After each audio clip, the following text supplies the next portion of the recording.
Hello everybody, my name's TankRunner, and welcome to another episode of Drawing Roulettes and World Building. When I was about 8 or 9, I made my own Pokemon game. I had this massive folder that I would carry around the house that was filled with hundreds of drawings that, if put together in a very specific way, would create this weird strategy guide to a game that didn't exist. Now for those of you in the younger crowd, you know how you make a folder on your computer? Yeah, those used to exist, like in real life. You would use them to help organize important things that were written on paper. And paper is sort of like an email that you can touch, and an email is sort of like a text from someone who's an asshole. A lot of things have changed since then, including my thoughts on the Pokemon franchise, but one thing's for sure. Going on an adventure to catch, train, battle, and collect hundreds of monsters and attempt to be the very best, like no one ever was, is and will probably continue to be one of the best setups to a game that will ever exist. It's been nearly 2 decades, and I'm an adult now. So let's see if we can't make something that 8-year-old would be proud of. Today, I'm going to start a massive project to create my own Pokemon region. We've got a lot of work to do, so let's get started. I want to bring you guys along for the whole process here, but if you're not interested in that and just want to skip to the part where you get to look at all the adorable monsters, here's a time code for that. Okay, first things first. We need to learn a little bit about our region before we make our starters. We'll save the gritty details for a different video, but each generation has been based off of a real-life location, whether that be the UK, New York City, France, Hawaii, or several regions across Japan. We're gonna do the same. I wanted to pick a place that has a large variety of environments and unique wildlife. I cross-checked that with some of my favorite animals, and pretty quickly decided on Australia. Quick editor's note, I've recently become aware of how many people use Australia for their fake regions, which is to say, like, everybody. This isn't just beating a dead horse, it's like showing up to beat a dead horse, but the funeral has already happened, and the horse is like a martyr now, and everyone's like, were you gonna beat that horse? But regardless of how much this setting has been done to death, I promise that my region is going to be one of a kind. I'm not going to say that these other Australian Pokemon are bad, but I didn't pick Australia just so I could make jokes about Crocodile Dundee all day. I've done my research for this, and I'm excited to see what you guys think. Along with the design and a short Pokedex entry that my friend Jen helped write for me, thanks again Jen, I'm also going to give you guys a size comparison and a general understanding of their stats. Now, I'm not sure what stats are considered high or low for what Pokemon, and I definitely don't understand how that scales with level, but honestly, I'm not totally convinced that Game Freak even cares about Pokemon being balanced, so for now, I'm just going to use a star system and not worry so much about their numerical values. Each stat will have stars out of 5, and each Pokemon will have a star total based on their evolution. You won't be able to see how my Pokemon compare to past Pokemon, but you'll still be able to see how my Pokemon compare to each other.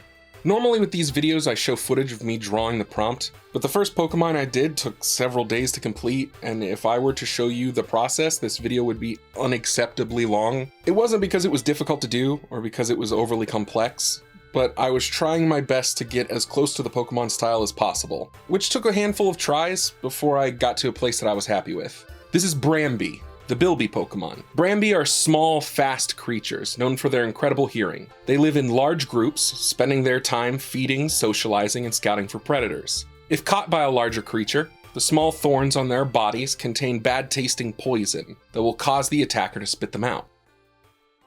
Next up is Bilivine, grass, dark type.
Bilivine is the evolution of Bramby. These Pokemon are adventurous and fearless, having grown larger and stronger. Shrubbery and vines grow over their body, giving them a wild and unkempt appearance. I'm kind of at a loss for words here. A lot of people who make videos like this talk about what things they took inspiration from while working on their Pokemon designs. They'll bring up culturally important items or lost civilizations, but I'm just gonna be honest with you. I decided that I wanted my grass line to be based on a bilby, so that's what I made, a bilby. And once I made something that I thought looked nice, I started thinking about how to expand that idea in interesting ways. What would this thing look like as it got older and grew stronger? I don't want the shrub and the thorns to become more and more out of hand. I think that fits more for a younger form like Bilivine, but for this final evolution, it should be more streamlined and efficient. This thing has its shit together, and because of that, it's a well-oiled death machine. I know the new guy who's in charge of Pokemon designs has that shit quote that everyone loves so much about how all Pokemon should be friend-shaped and happy, and every one of them should look like you could be their friend, but I grew up in a time when first evolutions were cute, and third evolutions were terrifying. So that's what I'm gonna do.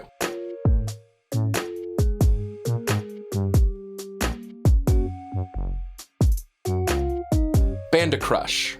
This Pokemon uses its tail to cut down vegetation in its path.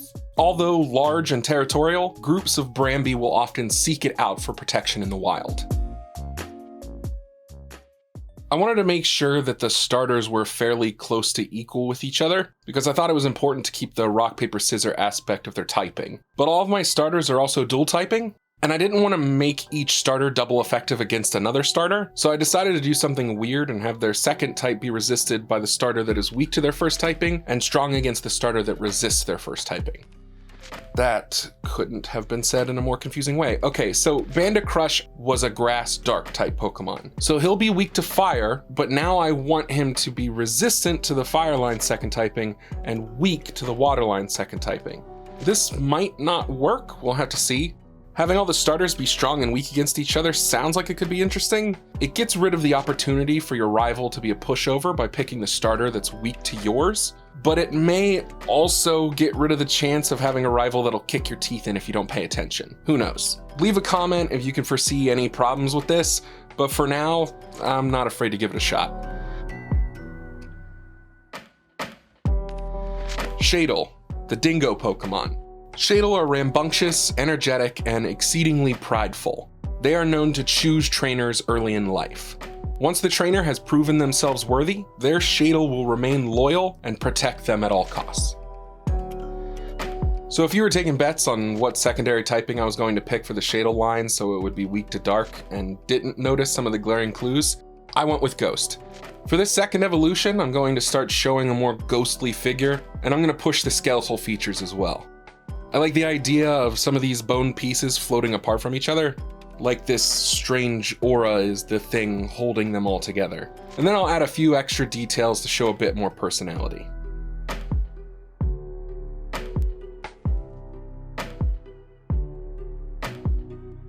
Phasmahound, Fire Ghost type.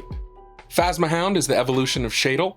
With bone armor and ethereal plumes, Phasmahound appears as a ghostly knight. Loyal and proud, these Pokemon are known to be peacekeepers and guardians.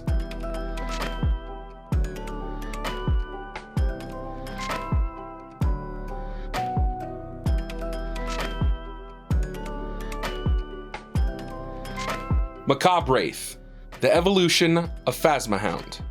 Macabraiths need no sleep, making them the perfect guard and protector. These Pokemon are fiercely loyal and were born to serve. They can easily become bored or even sad if not given enough tasks to complete. They decide their own worth based off of their ability to do things for their trainer. So we have a grass dark type and a fire ghost type. Now we just need something that is weak to grass but resists dark and is weak to ghost but resists fire, all while being part water type.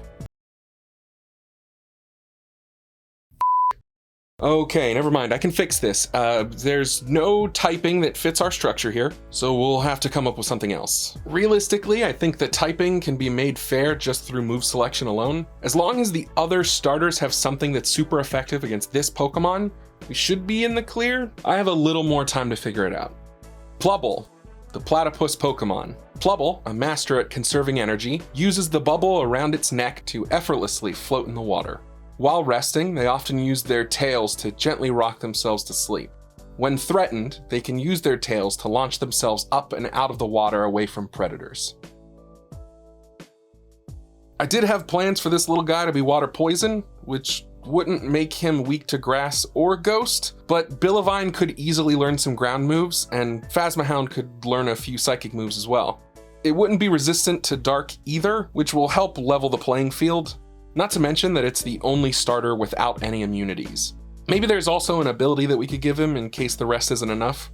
Something equivalent to dry skin, but for a different type. So what do you guys think? Is that enough of a nerf, or does it need more? I'm fine with the starters not being perfectly equal, as long as there isn't a mechanical reason that one is objectively better than the other two.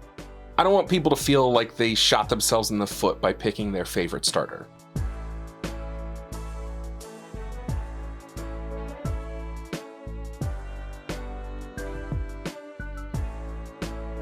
Puddlespur, the evolution of Plubble. The bubble around their neck has become toxic, and they sport venomous spurs to stun fish. While swimming, Puddlespurs spin, helping to propel themselves forward at high speeds. Back in the gold and silver days, my favorite Pokemon was Pidgeot. I have, in all the years since then, realized that the only reason for that was because whoever made the sprites for that generation made some of the best sprites to ever come out of Pokemon. Making most of the Pokemon from Johto look amazing, while giving previous gen Pokemon like Pidgeot a makeover that they deserved. They keep changing Pokemon designs just enough to try and keep them fresh, but for the most part, when they change something about a Pokemon, all that really does is piss off the fans that loved that Pokemon. My love for Pidgeot is no exception. I have been waiting years for them to give him his plume back, and all they've done is the exact opposite, along with making him utter garbage in combat. Why'd they do you like this, little man? Why? I'm gonna pay some respects to that person or team that made those sprites. I'm bringing back the plume. It'll never happen at this point, right? So I might as well have some fun with it.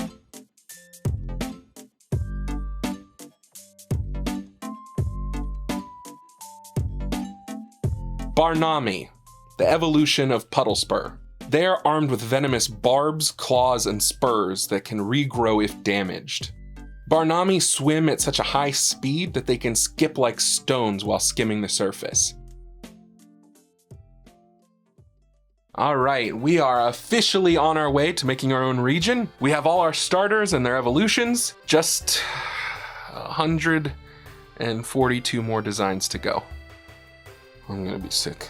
How do you guys think I did? I might go back and adjust a few things. Barnami's one side looks like it could use a few more highlights. And how about their names? I like most of them, but do you guys have any better ideas than the ones I came up with? If you haven't already, please like, share, and subscribe. It really helps me out. If you have any ideas for stuff I've done, or maybe you have ideas for videos you want to see me do in the future, let me know in the comments below. If you want to take a crack at drawing any of the prompts I've done, or you want to send me some artwork to help flesh out my worlds, please send them to me over on my Twitter. I love to see what you guys make. But until then, thanks for watching, and I'll see you on the next one.